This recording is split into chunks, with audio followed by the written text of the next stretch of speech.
I'm certainly glad to hear that. All right. Hopefully everybody got the reminder notice that I sent out with your homework earlier today, but welcome to another one of our, I don't want to call them experimental since we've done several of them so far, and I think they've worked out well, but more of an interactive approach to these webinars as opposed to a straight presentation.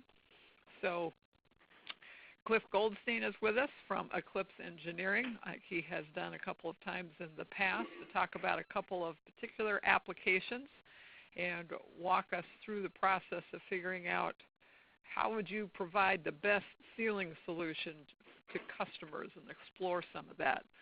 So we do not have people on mute. This is sort of an open mic situation. If you've got something you want to contribute, you can either just speak up, or there should be a way to raise your hand, and then we can, Cliff or I can call on you. It's sort of an easy way of managing the process. There's also a chat function in the lower left corner of your screen if you have specific questions you want to type in. You're welcome to do it that way as well. So I'm going to go ahead and turn things over to Cliff. And Cliff, you can walk us through the process in whatever fabulous way you want to. Thank you very much, Debbie. First, good morning or good afternoon to all of you, and thanks for joining. This is, every time we do this, we try and refine it a little bit, and so what you should have all received was an outline of what we're going to talk about today, and as Debbie has indicated, this only works if everybody participates, and so you don't need to raise your hand. You can just speak up. If you don't speak up, I'm just going to call on you just out of spite. So what I want to do is I want to start now by asking a question, which is, when I speak about rotary unions, does everybody or does anybody understand what I'm talking about? So I'm going to just start with DJ. You know what I'm talking about when we talk about rotary unions? We deal a lot with rotary applications, but as we looked at this example, I'm not as familiar. I don't know with the rotary union. If it's, I think more of spinning shaft, rotary seals. Is rotary union different than that? It is. So before I answer that, or before I fill in the blank, is there anybody else that has an idea of what this is? I'll take that as a no, and I'm going to move forward. So I'm going to draw a picture for you. If you go out and you look at, let's try this. First of all, does everybody understand what a backhoe is or a crane? I mean, we've all seen these pieces of equipment out in construction sites and what have you. And oftentimes, there's only one engine in the thing, but it's got drive systems, so it can run the bottom half of the machine as well as the top half. And to get fluid to pass through the center section between the bottom half and the top half, we want to pass usually fluids or electricity or air or something so that the bottom half and the top half can talk to one another.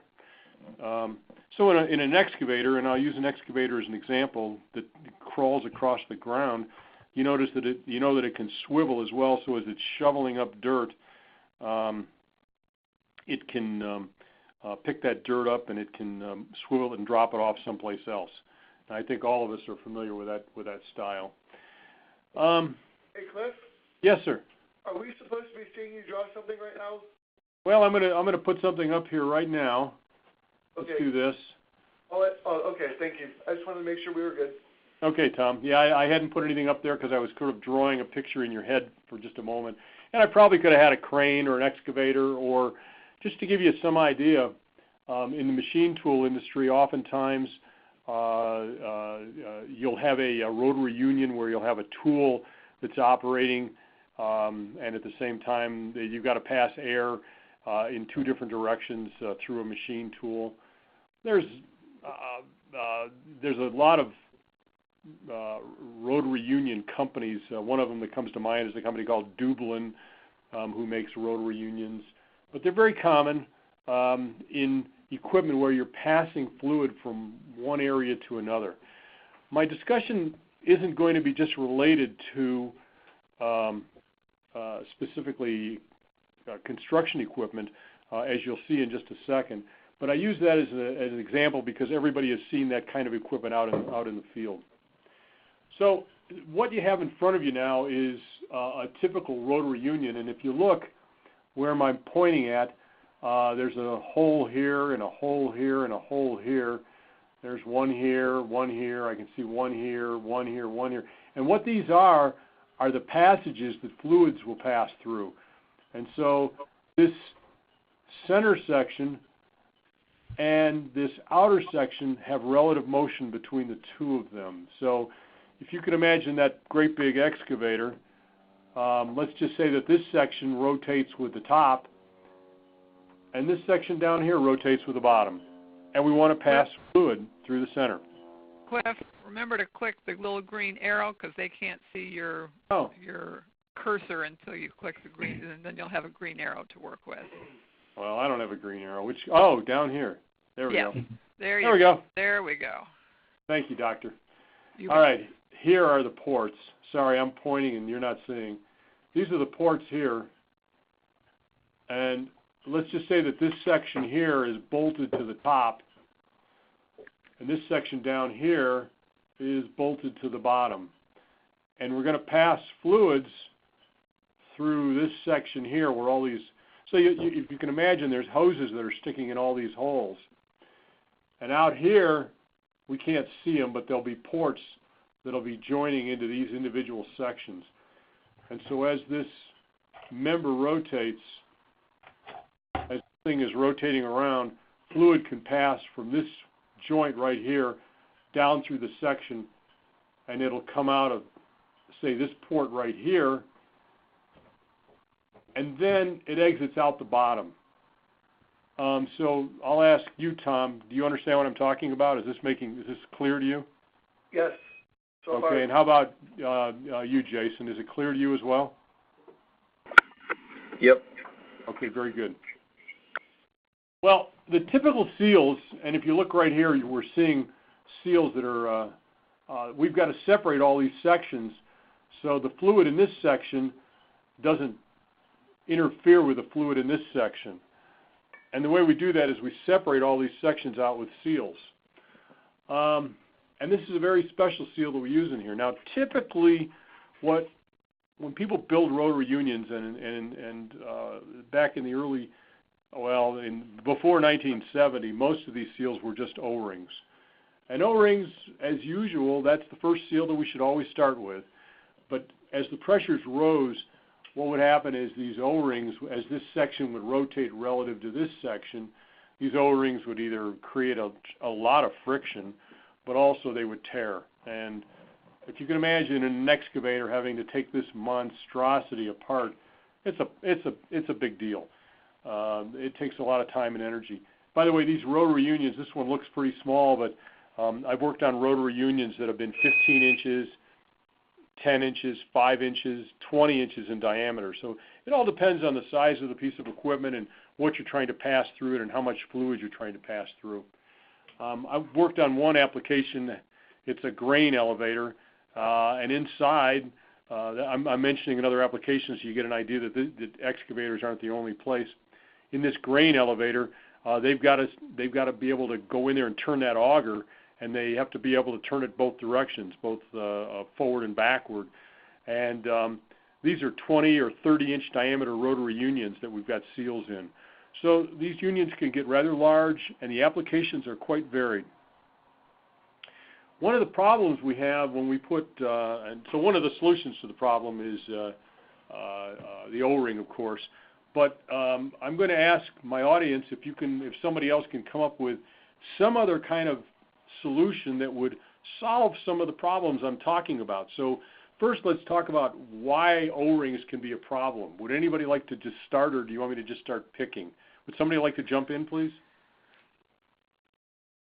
I would imagine they're going to deteriorate quickly in that rotary application. They're going to degrade very rapidly.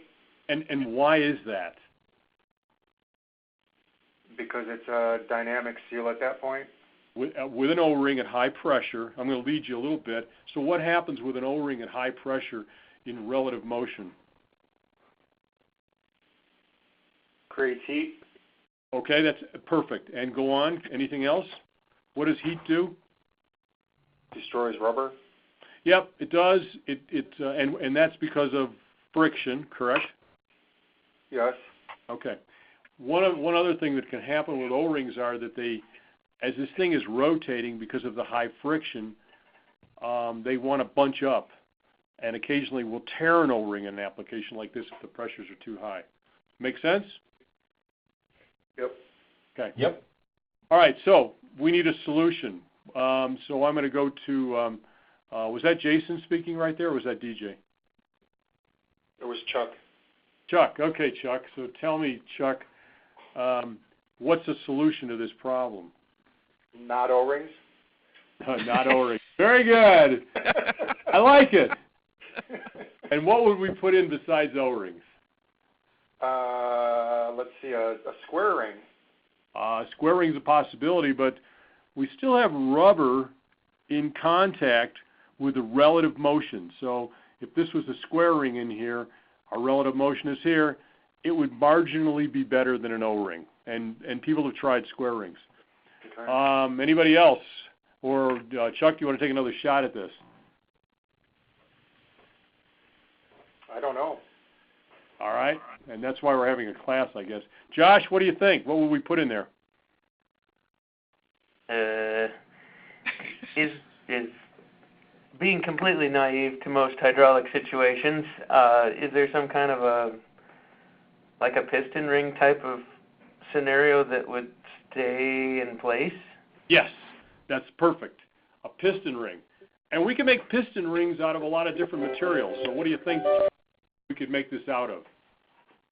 Like a Teflon or something that's going to not create heat when you're dealing with that friction?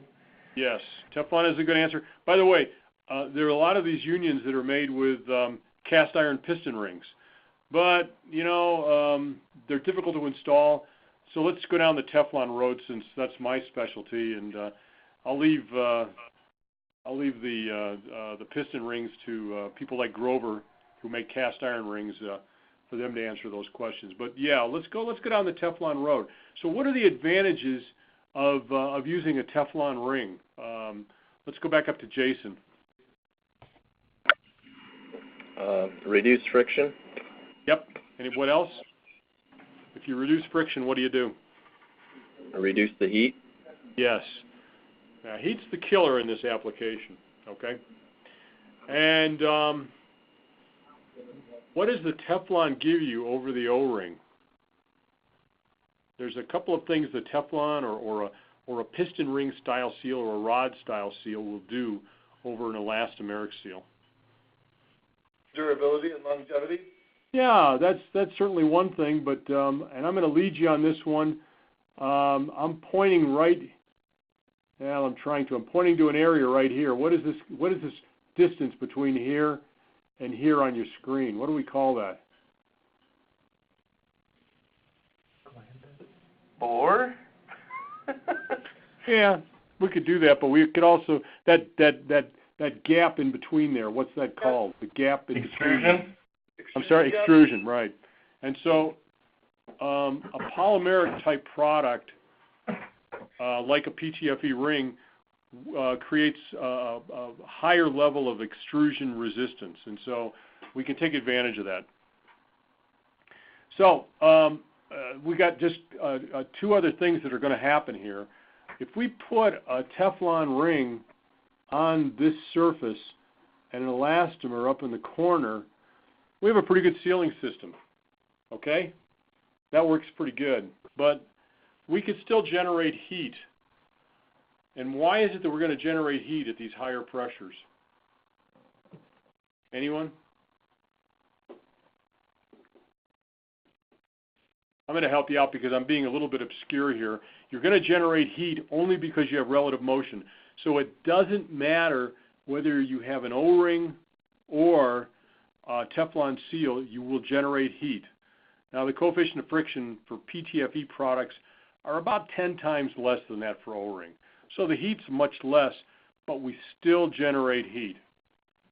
One of the problems in rotary seals are that when you generate heat down here, the coefficient of friction then begins to rise, and then the seal gets very confused, and it doesn't know whether this Teflon should grab a hold of this rod and rotate with the rod, or should the Teflon relative motion stay stationary.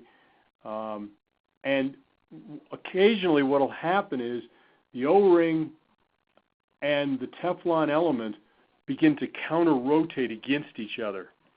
That's a bad thing.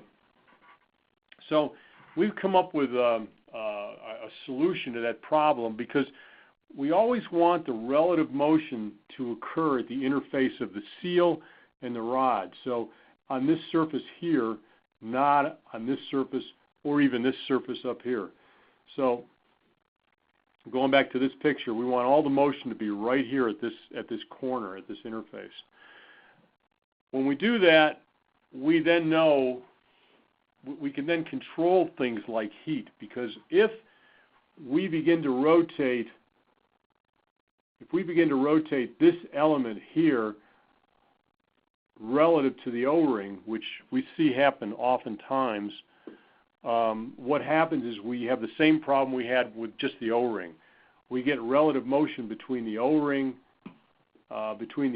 here and the seal, and when that occurs, we start building up heat and we start degrading the O-ring, and the O-ring eventually will fail.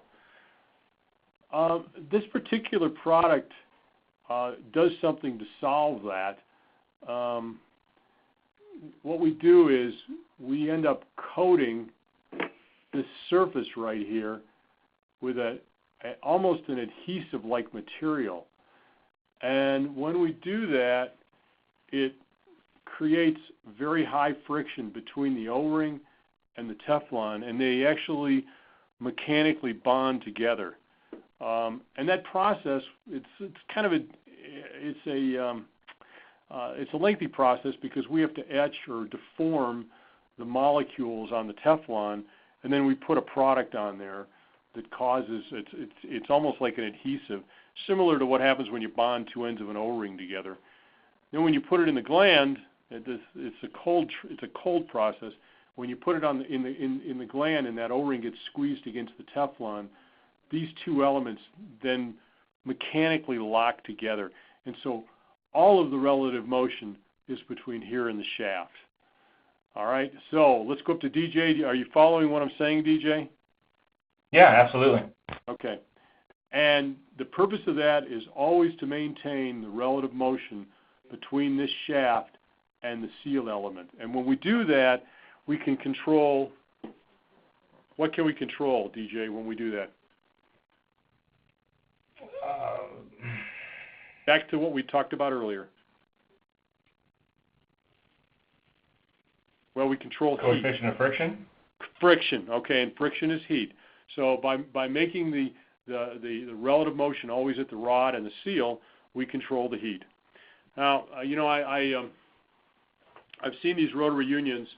I've seen some very small ones. In fact, we've got a machine in our shop here, it's got electrical. Everybody's familiar with electrical slip joints, where we're trying to pass current through. And I've seen rotary unions that have mercury switches in them, so they're passing the electricity rather than with copper or some kind of contacting element. We'll actually put mercury in the switch, which then allows for not only friction-free but also resistance-free. We also pass air through these joints, and in this particular case, we pass hydraulic oil. So going back, Tom or Chuck, can you tell me, just summarize for me, the advantages of using Teflon over the elastomer, please? So the advantage of using Teflon over the elastomer would be to reduce friction, a longer lasting seal,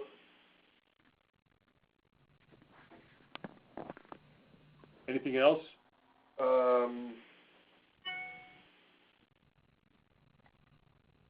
Let me help you out here. The last piece is that extrusion resistance. And so for installation purposes, we can have a larger extrusion gap. This distance between here, between here and here, we can have a larger extrusion gap, which makes installation much easier. If we increase the extrusion gap, we need one other element in there. Can anybody help me with that? If we have a large extrusion gap, what else do we need on this thing? a backup ring. Well, you could if you had very high pressures, but we try and stay away from backup rings in rotary applications because then we need them on both sides. But something that's going to go on the ends of this thing. Can somebody help me with how we're going to what we're going to put on the ends of this?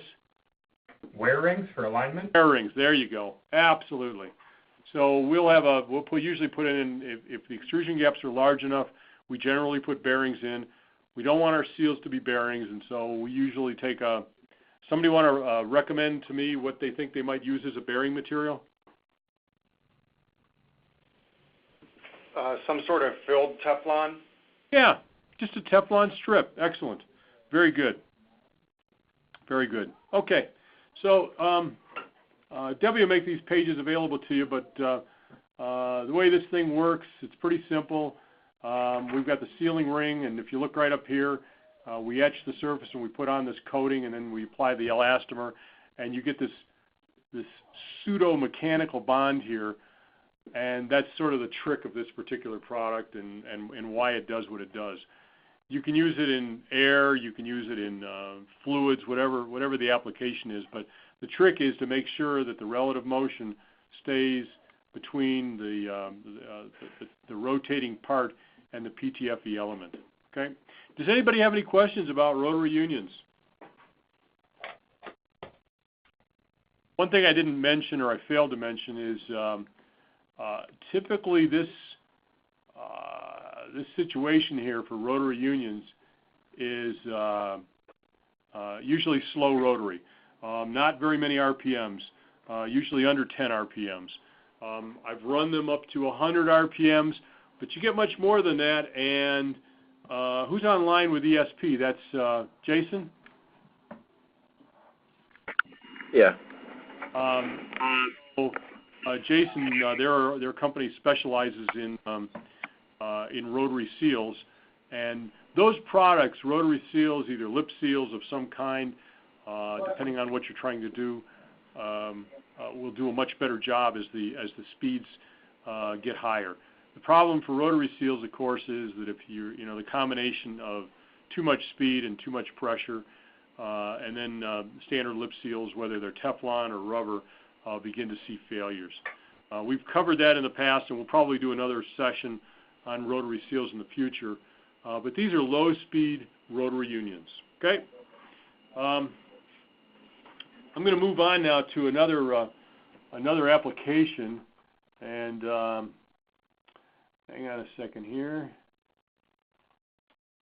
And I want to kind of describe this application to you. Actually, rather than me describing this, Chuck, this is yours. Would you mind talking about this application? Sure. The customer is using a custom piston seal, and after a certain amount of time, there was excessive debris they found in the cylinder. Okay. I'm not going to put you on the spot too much, Chuck, so I'm going to draw a little broader picture, if you don't mind. Okay. So the cylinder that we're going to operate in is either made out of a carbon fiber, or it's made out of a bronze tube. I think I think that's what it is. But it's not made out of steel. Oh, I'm sorry. It's either carbon fiber or it's a brass tube. And we have a problem with these kinds of materials. First of all, they are pretty round, but not perfectly round, and they're not hard. So I'm going to start by asking a very simple question. The original seals were O-rings with lubricated air. Now it's operating at between 50 and 100 strokes a minute. Now this isn't rotary, this is reciprocating, so it's back and forth. And in air with 50 to 100 strokes a minute and about a 1 to 3 inch stroke, depending on what the thing is doing, the lubricated air worked well with O-rings. The problem came in for the customer when the customer switched to dry air. So I'm going to start by asking, what kind of problems am I going to see with dry air in these applications? And I'm going to start at the top of the list, DJ, and we're going to go down. So DJ, can you give me one problem with the dry air on this non-steel bore? If you're going just with an O-ring, are you more likely to grip and roll? Yes, absolutely. So much higher friction. Okay. Jason, what's something else? I would guess abrasion if it doesn't grip. Absolutely. Yeah, you're right on the money there with abrasion. And what's the next thing? Let's go down the list here. Back down to Josh. What do you think?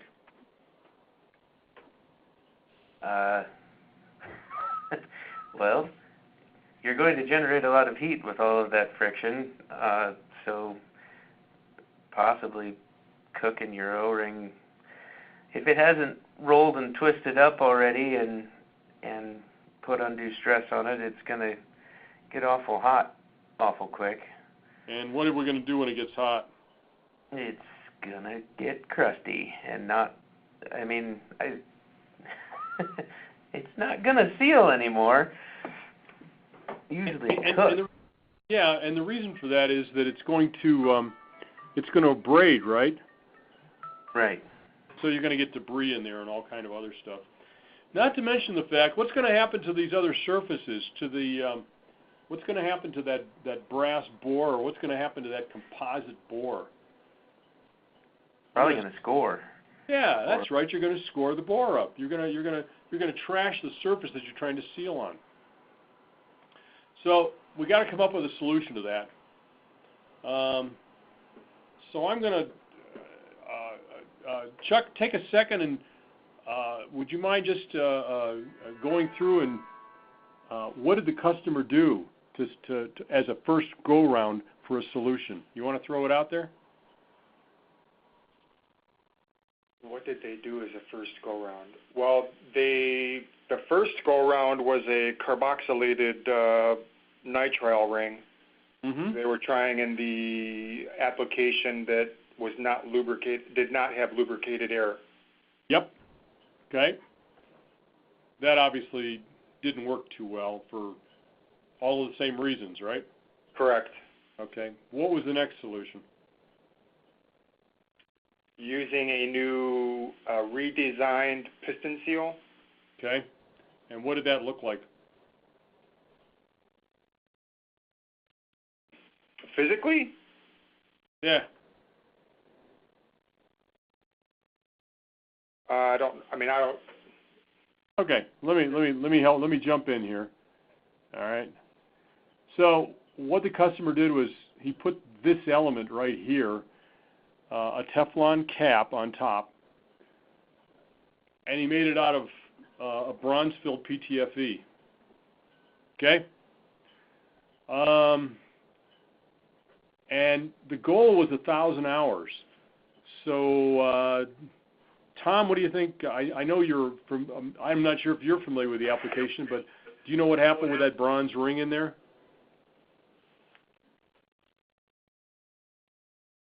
No, I don't. Okay, that's fair enough. what I'm trying to do is, okay, so you can see right here that scoring. Now these are actually seals that worked, but what happened is the bronze ring did two things. It scored that surface, and it also scored just like this surface right here. And there's a few reasons for that. First of all, what it did was that material, bronze-filled Teflon, is kind of soft. And what can you tell me about that brass cylinder, DJ? Well, that's also going to be soft, and basically weren't you just wearing a groove into it too? Yes. Very good. Yep. Very good. So we got a soft shaft, or we got a soft bore, and of course if it's a carbon fiber, which are pretty rigid, but they're still not like 63 or 50 Rockwell C or 43 Rockwell C steel.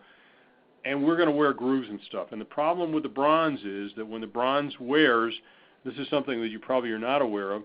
When bronze wears, if the surface is too soft, it wants to ball up underneath the seal. And so once the bronze starts to ball up under the seal,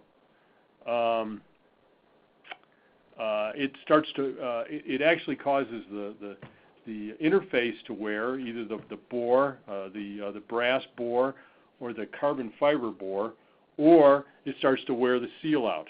So because we got two soft materials rubbing up against each other. Okay, so I need a recommendation. What are we going to do to make this thing work? They want to go 1,000 hours, and this brass ring in unlubricated, or this bronze ring in unlubricated air is not doing the job. So what do you think we ought to do? I'm going to just say, I'll leave it open for anybody. What's a good first guess as to what we ought to do to make this work? Anybody? You could make your seal ring out of a softer material than, like just a straight Teflon or a graphite filled Teflon or something like that would just be even softer than the bronze. Let me ask you a question about that. We know we've got soft material on soft material. Should we make it softer? Think about that for just a second. Well, we want the seal ring to wear before the board does, right? Yeah, but remember, if you got two soft materials rubbing against each other, what's going to happen?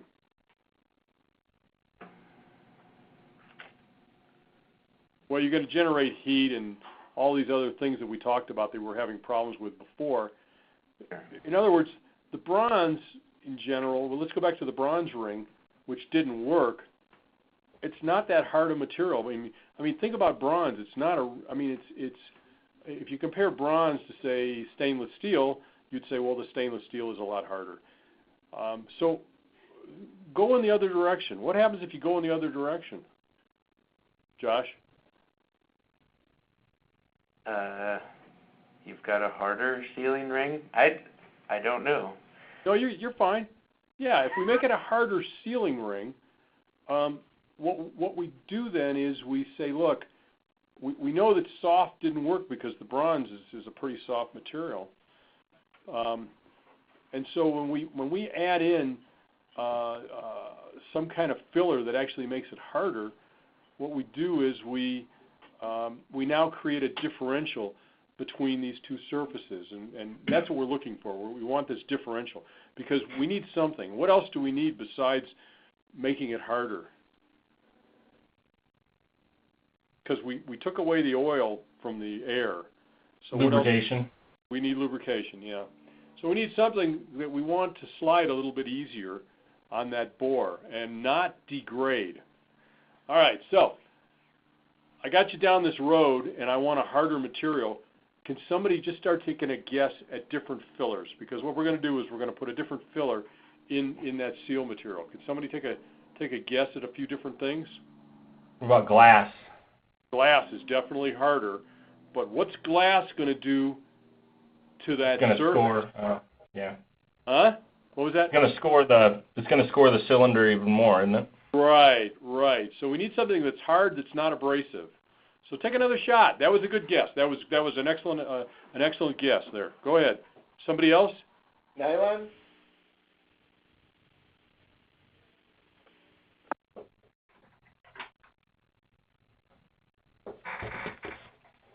Anybody? Nylon? As a filler? I never really thought about nylon as a filler. We generally don't put nylon as a filler in PTFE. And I'm going to get back to that. I'm going to make myself a note and get back to that. But let's see if we can let's come up with something else besides nylon. Like a carbon graphite? Yeah, carbon graphite would definitely be a better choice. Okay? Absolutely. With the exception of the fact that it might be abrasive as well. But you know what? Carbon or carbon fiber would be a much better choice than the bronze. Okay?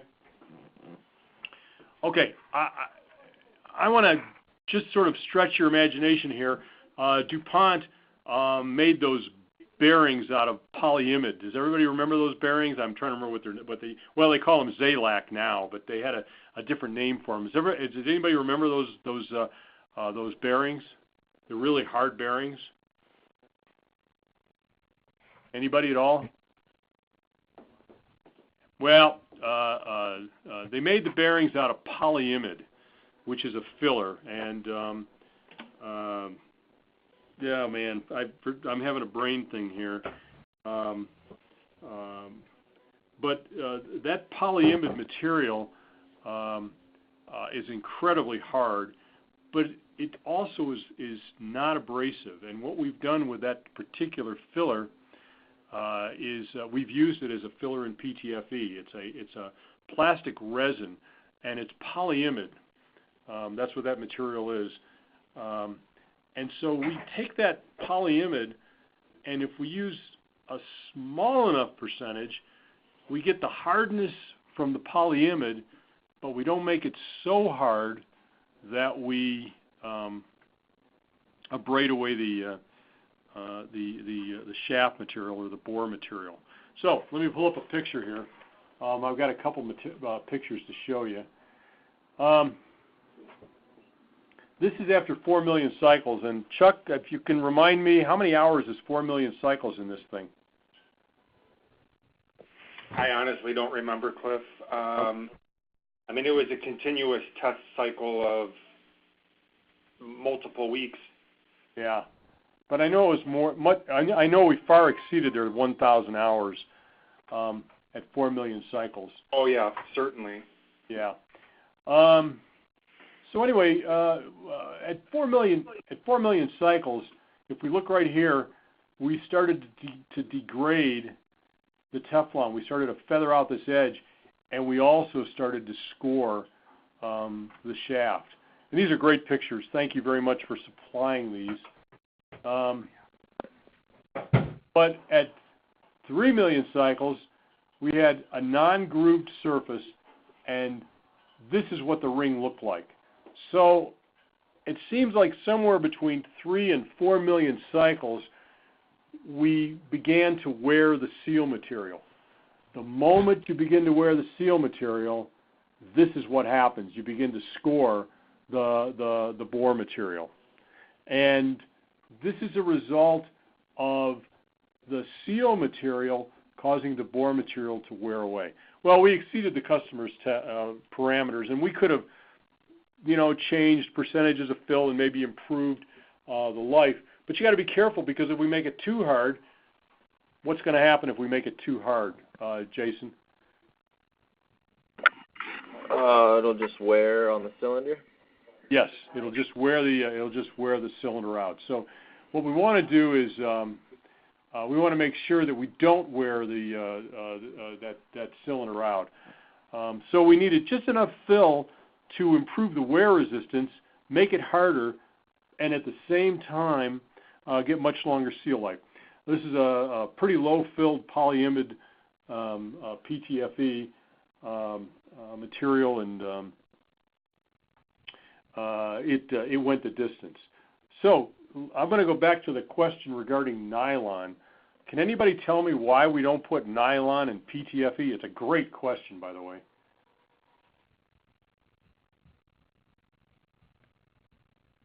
Anybody? Cliff, I'm going to guess that the polymers won't bond to each other. No. Think about the temperature range. Will the nylon melt? The nylon will melt, and so you don't get the same temperature resistance that you had with the nylon that you would with other types of fillers. And so we don't put, when we put a filler in PTFE, we try and put fillers in that enhance the properties, but don't take away from the properties. So I had to like go back and jog my memory. Is everyone familiar with Vespel? Tom, you're familiar with Vespel, aren't you? Not a ton. Okay. Vespel is 100% polyimide. It's incredibly hard, very, very stable. We use it in bearings. It's got tremendous load carrying capabilities. We don't generally use, we use Vespel occasionally if somebody recommends it, but we have other sources that are a little more cost effective. But the polyimide that makes up Vespel is the filler that's used in these particular seals. Okay? That's it for me. I'm done. Does anybody have any questions?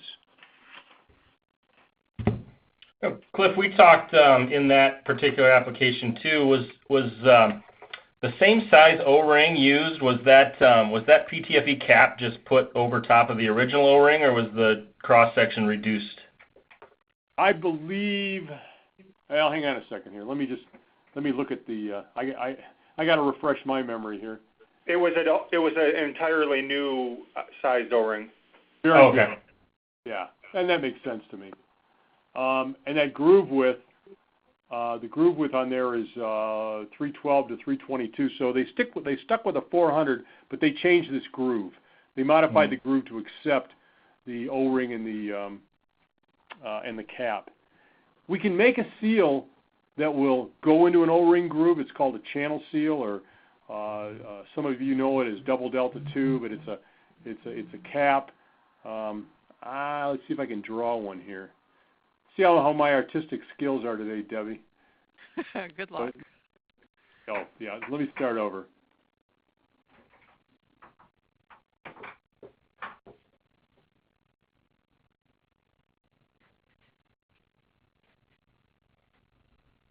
So that's a cap seal, and an O-ring just goes on the bottom here. It's got these little ears that I'm going to draw them down. They come down a little bit further.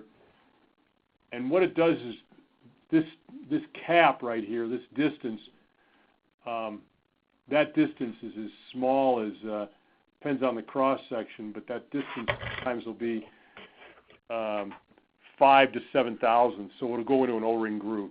This is intended to be a much better wearing cap. As you can see, it's 50 thousandths or 55 thousandths in thickness. We make these caps like between 30 and all the way up to 200 thousandths, depending on the application. But this is a good example of taking the groove and modifying it just slightly to put this cap in place. Okay? Anybody else? All right, I got a better question. I'm going to go around the room very quickly. Instead of me dreaming up these topics, DJ, is there any kind of topic that you think you'd like me to discuss in our next e-seminar? Oh, geez. Got him on the spot now, Debbie. Jesse just started at ESP, so there's plenty that we can run through. He mentioned, go ahead, face seal. The face seal application we might look at, maybe, if there's okay. application. Any particular pressure or any kind of anything specific, or just face seals in general? Drilling? Yeah, a lot of customers asking for drilling equipment, maybe. Oh, okay. Gotcha. Yep. Okay, you're off the spot. And then, Jason, you're in the same room, or? No, I'm at my desk right now. I would say maybe something that had to deal with sealing water, either in or out.